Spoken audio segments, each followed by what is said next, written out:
नमस्कार, आप देख रहे हैं CNBC आवाज और हम बात कर रहे हैं एक फाइनल नजरिया लेने के लिए फिक्की के ऑडिटोरियम में हमारे साथ बिजनेस लीडर्स का एक बड़ा खास पैनल मौजूद है जिसको हम कह रहे हैं make in India budget.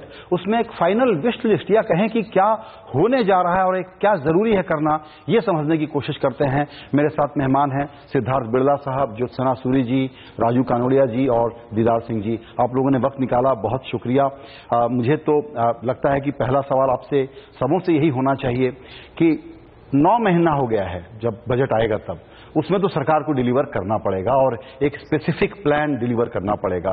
Birla साहब, आप क्या समझते हैं कि इस बजट को लेकर जितनी ज्यादा उम्मीदें हैं और जितने फिस्कल कंस्ट्रेंट हैं उसमें क्या वो एक्शंस होंगे जो बढ़ावा देंगे इस बात को कि हाँ, अब मैन्युफैक्चरिंग के लिए इकोसिस्टम तैयार कर दिया है सरकार ने?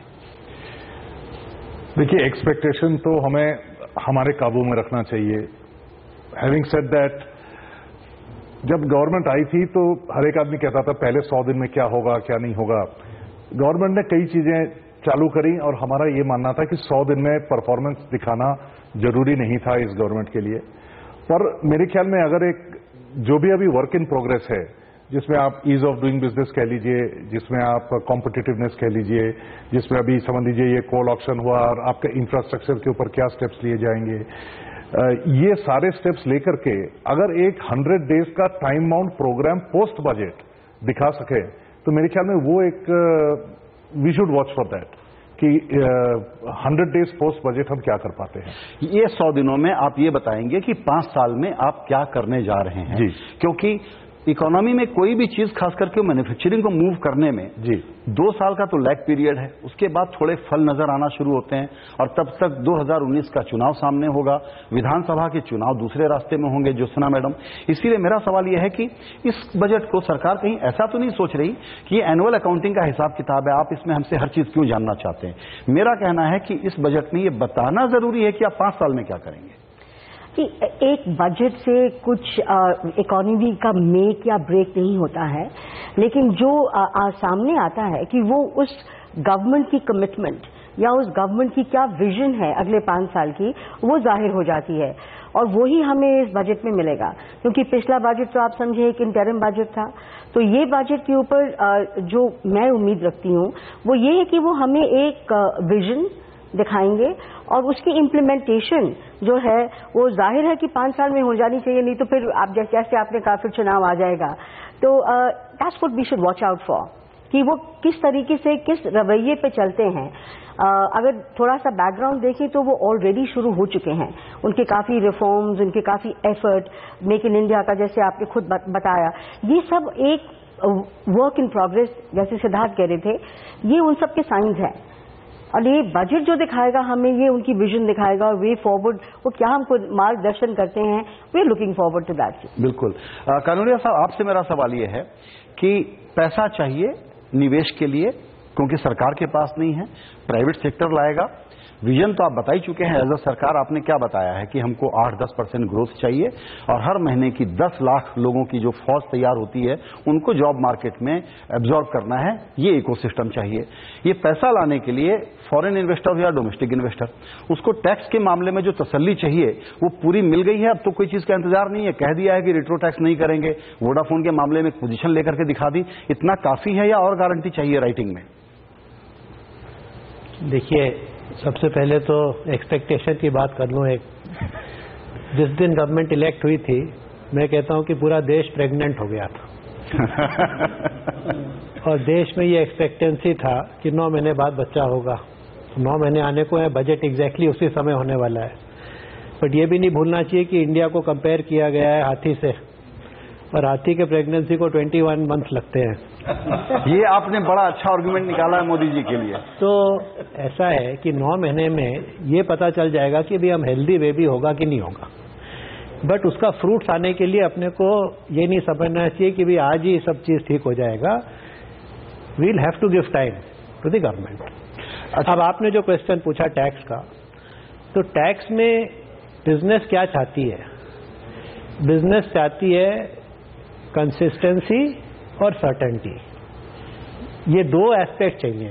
टैक्स का रेट जो है उसके बाद अपने अलग बात कर सकते हैं, लेकिन वो सेकेंडरी इश्यू है।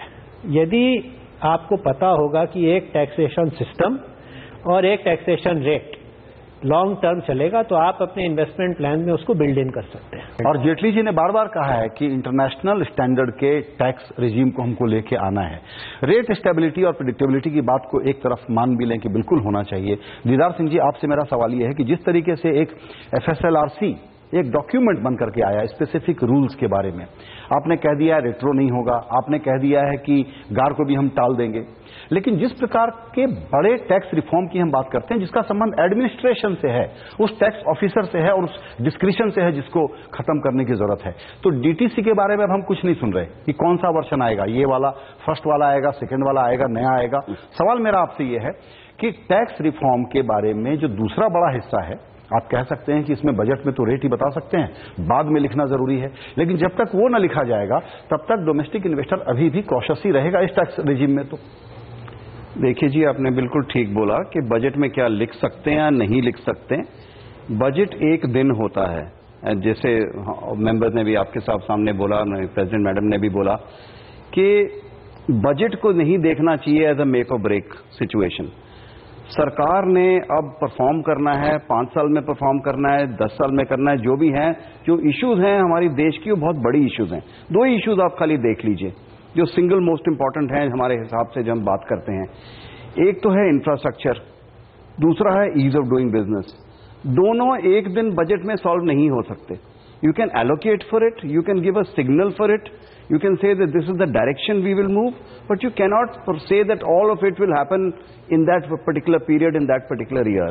तो सेम जो आप बात कर रहे हैं टैक्सेशन के ऊपर, जो आप बात कर रहे हैं, आप बोल रहे हैं कि ये जो डिस्क्रिशन होता है और ये टैक्स एडमिनिस्ट्रेशन है, ये कैसे परफॉर्म करना चाहिए, ये बजट के अंदर नहीं आ सकती।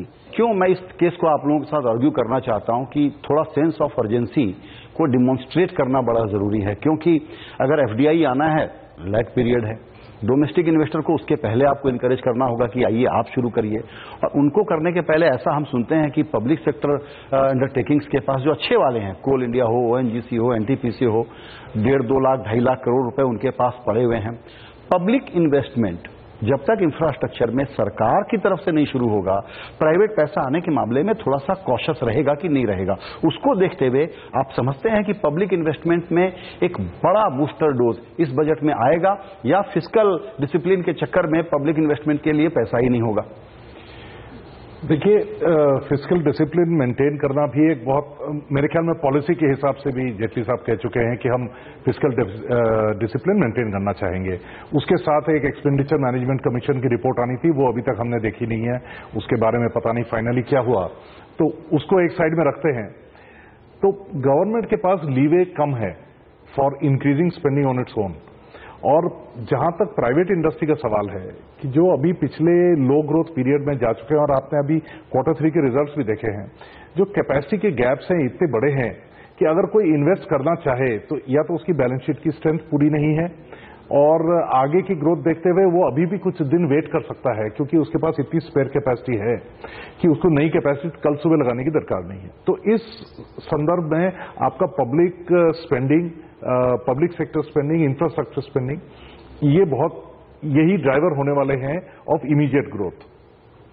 पर जरूरी नहीं कि सब कुछ गवर्नमेंट की बैलेंस शीट से आए, क्योंकि गवर्नमेंट कई प्रकार के लास्ट ईयर डिस्कस कर चुके थे, certain structures, public private partnerships में सर्टन टाइप्स ऑफ फंड्स जहां पे बाहर से पैसे आ सकते हैं। हो सकता है कि लोकल इन्वेस्टर को भी, लोकल रिटेल इन्वेस्टर को भी कुछ रिलीफ दे करके उस फंड्स में पैसे रेज किए जाए। तो फंड मोबिलाइजेशन के तरीके जरूर अपनाने होंगे। मेरे ख्याल में we have already lost a little bit of time. तो अगर वो चीज बजट में कॉन्क्रीट फॉर्म में देखने को मिले rather than just a statement of intent, तो वो बहुत अच्छा होगा। ये बिल्कुल आपने सही कहा, बड़ा जरूरी है। तो इसके साथ जुड़ा हुआ सवाल ये है कि फिस्कल डेफिसिट की हेल्थ क्या है? आप हमको कन्विंस करिए ना कि आप प्रोडक्टिव इन्वेस्टमेंट में लगा रहे हैं और घाटा बढ़ता भी हो तो क्यों हम टॉलरेट करेंगे, और रेटिंग एजेंसियां कुछ नहीं कर पाएंगी उस हेल्थ को देखते हुए। भाई बताइए आप। देखिए, सबसे पहले तो ये कंफ्यूज नहीं करना चाहिए कि पब्लिक सेक्टर यूनिट्स यदि खर्चा करेंगी तो वो तो बजट से नहीं निकलेगा और ना ही फिस्कल डेफिसिट पे उसका इम्पैक्ट होगा, वो तो प्योर इन्वेस्टमेंट स्टिमुलस होगा। तो मेरे हिसाब से वो एब्सोल्युटली नेसेसरी है। Public sector must be encouraged to spend more money and invest in the economy. This is a must in this budget. Second, आपने कहा फिस्कल डिसिप्लिन का, तो फिस्कल डेफिसिट का कॉम्पोजिशन देखने की दरकार है कि वो आज के दिन क्वालिटी कैसी है उसकी? The quality of fiscal deficit में नॉन प्रोडक्टिव एक्सपेंडिचर ज्यादा है और प्रोडक्टिव एक्सपेंडिचर कम है। यदि वो नेचर ऑफ फिस्कल डेफिसिट को भी बदल सकें, यदि एब्सोल्यूट नंबर को ना भी बदलें लेकिन नेचर बदल दें, जिसमें इन्वेस्टमेंट ओरिएंटेड स्पेंडिंग हो और कंजम्पटिव स्पेंडिंग घट जाए, तो एक तो कंजम्पटिव स्पेंडिंग के कारण इन्फ्लेशन फ्यूएल होता है, एक तरफ आप इन्फ्लेशन को बढ़ाते हैं और दूसरी तरफ रिजर्व बैंक उसको ट्राई करती है घटाने का। तो कंजम्पटिव से यदि इन्वेस्टमेंट स्पेंडिंग पे ज्यादा ध्यान हो जाए और ये फिस्कल डेफिसिट का कॉम्पोजिशन को बदला जाए तो वो भी बहुत इंपॉर्टेंट एस्पेक्ट है। तो लेकिन फिस्कल डिसिप्लिन लाना एब्सोल्युटली नेसेसरी है मेरे हिसाब से, बिल्कुल जरूरी है। और उसके लिए सरकारी खर्चों पर जैसा अटैक हमको दिखना चाहिए वेस्टफुल एक्सपेंडिचर पे और लीकेजेस पे, उसके बारे में भी ये बता सकते हैं इस बार कि देखिए हम कैसे सब्सिडी रिफॉर्म भी करके दे रहे हैं। तो subsidy reform is absolutely necessary. जो ये डायरेक्ट ट्रांसफर्स की बात हो रही है, डायरेक्ट ट्रांसफर का कोई एस्टिमेट आया था कि 25,000 करोड़ बचेंगे। I am not in a position to जज कि कितने बचेंगे, लेकिन बचने तो जरूर चाहिए। बिल्कुल। और डायरेक्ट ट्रांसफर होना भी बहुत जरूरी है। लेकिन सब्सिडी के रेडिकल रिफॉर्म, यानी अगर आप सोचते थे कि यूरिया प्राइस डी कंट्रोल, सोचते थे कि एलपीजी सब्सिडी वाली नंबर सिलेंडर के कम हो जाएं, सोचते थे कि किरासन पीडीएस से निकल जाए, तो अब जो पॉलिटिकल कमेंट्री हमारे सामने आ रही है उसको देखते हुए हाथ लगाएंगे क्या बिरला साहब? मेरे ख्याल में पॉलिटिकल विल तो है लगाने की। अब लास्ट डे पर जजमेंट क्या रहता है, और ये भी जरूरी नहीं कि वो बजट में आए, क्योंकि अगर एक ओवरऑल बजटरी ढांचा वो दिखा दें कि हम सब्सिडी को इतना कंट्रोल करेंगे, उसीलिए मैंने जिक्र किया वो एक्सपेंडिचर मैनेजमेंट कमीशन की रिपोर्ट का, क्योंकि ये सब सब्जेक्ट्स भी उसमें आई एम श्योर कवर होंगे। तो उसके एब्सेंस में हम we are shooting in the लेने में हमको जानकारी नहीं है। बिल्कुल।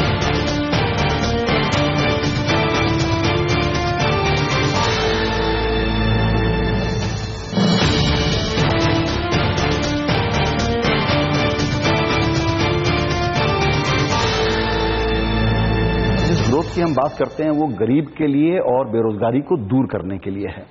अब जो ये लैग पीरियड वाला किस्सा है, इसमें आप जिस सेक्टर से आती हैं उसमें हम कहते हैं हमेशा कि आसानी से जल्दी जॉब क्रिएट की जा सकती है। 10 लाख हर महीने, 1.25 करोड़ लोगों की जवान फौज। अभी एक तरीके से हनीमून पीरियड ही चल रहा है कि ये हम देख नहीं रहे हैं कि ये बेचैनी आगे क्या कहने वाली है हमसे। सवाल मेरा ये है कि मैन्युफैक्चरिंग में अगर मुझे 2 साल के बाद जॉब मिलेगा, इमीडिएट जॉब क्रिएशन के लिए कौन से सेक्टर में ये बजट क्या कर सकता है? इमीडिएट जॉब क्रिएशन के लिए तो अगर ये इंफ्रास्ट्रक्चर, अगर पब्लिक स्पेंडिंग जो है, अगर गवर्नमेंट इंफ्रास्ट्रक्चर के बड़े बड़े कुछ अपने प्रोजेक्ट्स अनाउंस कर दे तो इमीडिएट जॉब क्रिएशन होगा। रही हमारी इंडस्ट्री की बात, हमारी इंडस्ट्री में भी आप आज होटल बनाने की सोचें, आपको 5 साल लग जाएंगे बनाने के लिए। तो उसमें तो जॉब क्रिएशन, हाँ जरूर है कि कंस्ट्रक्शन पीरियड में जॉब मिल जाएगा, बट जो एक्चुअली अल्टीमेट जॉब है जो एक ऑपरेटिंग होटल में है वो 5 साल के लिए है। और हमारी इंडस्ट्री को अगर बूस्ट किसी तरीके से मिलता है, हॉस्पिटैलिटी इंडस्ट्री को, तो केवल एक ही चीज है, वो है इस इंडस्ट्री को अगर इंफ्रास्ट्रक्चर स्टेटस मिल जाए, क्योंकि इस समय हम लोगों के लिए cost of development of a hotel बहुत हाई है और उसके बाद कॉस्ट ऑफ ऑपरेशन उससे भी ज्यादा हाई है। तो एक ये इंडस्ट्री में इस समय एकदम स्टेलमेट आ चुका है। जो डेवलपमेंट्स हो रही थी वो हो रही हैं, लेकिन कोई नई डेवलपमेंट करने के लिए इस वक्त राजी नहीं है, और इसको बूस्ट देने के लिए यही हमारे को एक इमीडिएट कंसर्न है। कंस्ट्रक्शन सेक्टर एक हो सकता है, food processing, garment, James jewellery, ये वो इलाके हैं जहां आपको लगता है इमीडिएट जॉब के तौर पर ये बजट कुछ दे देगा। जेम्स ज्वेलरी, ये बहुत छोटे छोटे सेक्टर्स हैं जी। I think construction is one of the biggest ones. अगर कंस्ट्रक्शन में, और कंस्ट्रक्शन कौन करेगा? सबसे पहले अगर गवर्नमेंट स्पेंडिंग आए और वो इंफ्रास्ट्रक्चर में आए। है कि गवर्नमेंट स्पेंडिंग के बगैर आपका इंफ्रास्ट्रक्चर और कंस्ट्रक्शन सेक्टर चलने वाला नहीं चल सकता। बिरला साहब कुछ ऐड करना चाहते हैं? आप इसी पॉइंट को सप्लीमेंट करता हूं। देखिए, आपने जो कहा कि 10 लाख जॉब क्रिएट करने हैं, एक रफ ढांचा है कि करीब इसमें से 45% जॉब जो है वो कंस्ट्रक्शन से आएंगे। कंस्ट्रक्शन इंक्लूड्स इंफ्रास्ट्रक्चर कंस्ट्रक्शन, और करीब 35% जॉब्स अल्टीमेटली सर्विस सेक्टर में आने हैं, प्रोवाइडेड मैन्युफैक्चरिंग चले, क्योंकि otherwise there be a limitation. और बैलेंस जो है करीब 25-30% आपके मैन्युफैक्चरिंग से आएंगे। This is the total breakup of the job creation.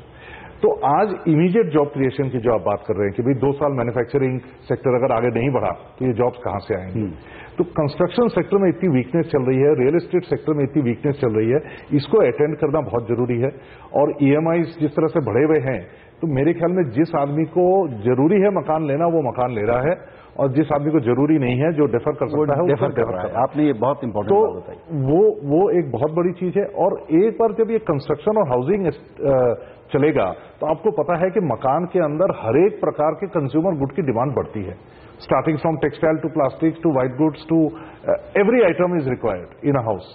तो अगर हाउसिंग और रियल एस्टेट और उसकी हाउसिंग में ऑक्यूपेशन होने लग जाएगी तो हर तरह का कंज्यूमर मार्केट भी चल पड़ेगा। ये आपने बड़ा इंपॉर्टेंट पॉइंट बताया, इसीलिए मेरा भी ये पूछने का मन है कि कंज्यूमर के साइड से EMI अफोर्डेबल हो, घर अफोर्डेबल हो, उसके लिए बजट क्या करेगा, और आप लोगों के लिए बिजनेस करने के लिए कॉस्ट ऑफ मनी कम हो, जो टाइम लगता है अप्रूवल में वो कॉस्ट और टाइम रन जो होता है वो कम हो, उसके लिए क्या 1-2 बड़ी चीजें आप समझते हैं कि ये कर दे तो कन्विंस होंगे आप, ज्यादा मान जाएंगे कि हाँ काम हो रहा है।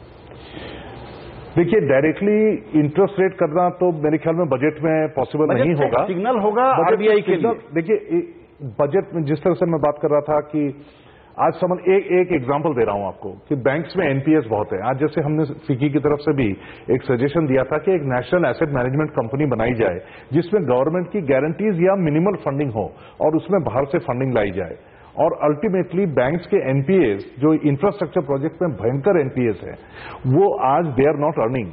तो अगर आज वो बैंक्स के हाथ में से रिलीज कर दिए जाएं तो आज टोटल कॉस्ट ऑफ लेंडिंग भी कम हो सकती है even under the present circumstance. अच्छा, इसमें मेरा एक लेमैन क्वेश्चन है कानूलिया जी आपसे कि ऐसे बैंकों को थोड़ा पनिश करने की भी जरूरत है, और इन बैंकों ने जिस तरह के लोगों को हैबिचुअल ऑफेंडर्स को पैसे दिए हैं उनको भी अमेरिका के बैंकरप्सी प्रोटेक्शन एक्ट की तरह से निकाल करके बाहर करने की, ताकि बिजनेस बचाएंगे, रिन्यू करेंगे, कोई और चलाएगा, लेकिन इनके खिलाफ भी एक्शन लेकर के सिग्नल देने की जरूरत है कि नहीं? सबसे पहले तो अमेरिका की बैंकरप्सी एक्ट जो है वो नेसेसरीली कोई अच्छा नहीं है। आई मीन इंडस्ट्री उसके अंडर शेल्टर भी बहुत नहीं है, मतलब तो मेरे ख्याल में वो अच्छा आइडिया नहीं है। बिजनेस और डिफिकल्टी में फंस गए हैं तो बंद करने के ऑप्शन को टाल करके डेथ बेड पे क्यों ले? देखिए, ultimately this is a problem of discretion and corruption. The real issue is that. Very right. And I don't think that FICCI at any point of time can encourage or abet any form of corruption. Let me add to this debate which you are having on interest rates. I come back to the point of fiscal deficit. यदि physical deficit control होगा तो interest rates भी अपने आप control होंगे। और आपने एक और डायरेक्शन दिया कि इंफ्रास्ट्रक्चर स्पेंडिंग होना चाहिए। तो इंफ्रास्ट्रक्चर स्पेंडिंग एक तरफ तो गवर्नमेंट बोलती है कि हम इंफ्रास्ट्रक्चर के ऊपर 0 टैक्स लगाएंगे, 10 साल तक आपको टैक्स का छूट देंगे। उसके बाद थोड़ा आगे एक्ट में जाइए तो बोलती है कि हम उसी के ऊपर मिनिमम अल्टरनेटिव टैक्स लगाएंगे, जिसका रेट भी मोर और लेस नॉर्मल टैक्स के बराबर का रेट हो गया है। तो ये गवर्नमेंट को डिसाइड करना पड़ेगा कि भाई एक हाथ से यदि देते हैं और दूसरे हाथ से लेते हैं तो देना नहीं हुआ। बिल्कुल। तो ये डिसाइड करना होगा गवर्नमेंट को कि इंफ्रास्ट्रक्चर यदि वो चाहती है होना तो इंफ्रास्ट्रक्चर को उनको टैक्स का छूट देना ही पड़ेगा, उसके बगैर नहीं हो सकता। तो मेरे हिसाब से MAT is a very very critical issue to be discussed in this budget. बिल्कुल। जो फिर पॉलिटिकल माहौल पर आऊंगा दीदार सिंह जी आपके साथ, लैंड एक्विजिशन से जुड़ा हुआ सवाल कि जिस प्रकार के परिवर्तन किए गए, लगा कि ये जरूरी है, सबने वेलकम किया, पार्लियामेंट को इसको अप्रूव कर देना चाहिए, लेकिन फिर जो अब populism versus big bold reform की रस्साकशी है, उसमें कहीं ये आशंका तो आप लोगों को नहीं हो रही कि लैंड एक्विजिशन में इस नए अमेंडेड कानून को पास करने में मुश्किल हो सकती है? देखिए, मुश्किल तो पॉलिटिकली ऑलवेज हो सकती है, मगर अगर पूरा जो ग्रोथ रिलेटेड एजेंडा, और आप तो इसको बुला रहे हैं मेक इन इंडिया बजट, अगर मेक इन इंडिया बजट बनाना है तो मेक इन इंडिया के लिए माहौल भी तो क्रिएट करना होगा ना। अपने आप खाली बजट से तो नहीं होगा, वो तो बड़ी चीज है। Land acquisition is not going to come in the budget, but it is a part of the larger context that has to be done. और इसमें मैं एक चीज आपको बोलना मांगूंगा, इसमें सेंटिमेंट बहुत इंपॉर्टेंट चीज होती है। बिल्कुल। फिजिकल डेफिसिट जिसकी अभी बात हो रही है, this creates a sentiment for which the RBI can react with, because माहौल जो इकोसिस्टम जो चेंज होता है उसमें जो ग्रोथ का इकोसिस्टम वो होता है, उसी से ही चलता है। और आपने एक बड़ी एक ठीक चीज अभी आपने मेंशन करी थी, जो आपने कोल ऑक्शंस के बारे में बोला था, कोयले के जो अभी ई ऑक्शंस हुए हैं जी, इसमें 2 चीज बहुत महत्वपूर्ण है जो हमको नोट करनी चाहिए। एक चीज तो ये है, first time we have had open transparent e auctions. ये बहुत बड़ी चीज है देश के लिए कि इतना बड़ा जो भी है, चाहे ठीक है उसका प्राइस ज्यादा जाए कम जाए वो दूसरी बात है, बट प्रोसेस जो इंप्रूव हुआ है ये बहुत एक महत्वपूर्ण बिल्कुल स्टेप है, बहुत जरूरी। सेकंड एक बहुत इंपॉर्टेंट चीज इसमें ये है जी, सुना है कि इसके ऊपर कोई 100 डिफरेंट केसेस चल रहे थे डिफरेंट कोर्ट्स में, even for this e auction. लोगों ने ऑब्जेक्ट करा कि मेरा ये नहीं, उसमें ये नहीं मिला, वो नहीं मिला, उसको एक जगह ला के एक जगह। चलिए सुप्रीम कोर्ट ने नहीं एक जगह करा, मगर एक भी कोर्ट ने ई ऑक्शन को नहीं रोका नहीं। एक बड़ा सिग्नल रोका नहीं ग्रोथ प्रोसेस। आप लोगों ने इस थोड़े से वक्त में चारों ने बहुत ही इंटरेस्टिंग बुलेट पॉइंट हमारे सामने रखे हैं, जिसके प्रिज्म से हम बजट को देखेंगे। एक तरफ आप लोगों की तरफ से ये भी आ रहा है कि बजट में सब हो जाए, जरूरी नहीं है, लेकिन एक साफ इंडिकेशन, एक रोड मैप आना बड़ा जरूरी होगा। और दूसरी कमेंट्री ये है, जो कि लोहिया के शब्दों में अगर कहा जाए कि जिंदा कौमें 5 साल का इंतजार नहीं करती, इस बात को कम से कम प्रधानमंत्री नरेंद्र मोदी जी तो बहुत अच्छी तरह से जानते हैं। तो हम उम्मीद करते हैं कि हम शायद अपने एक्सपेक्टेशन को थोड़ा लोअर करके सोच रहे होंगे, उससे ज्यादा इस बजट में वो और जेटली जी डिलीवर करेंगे। नमस्कार।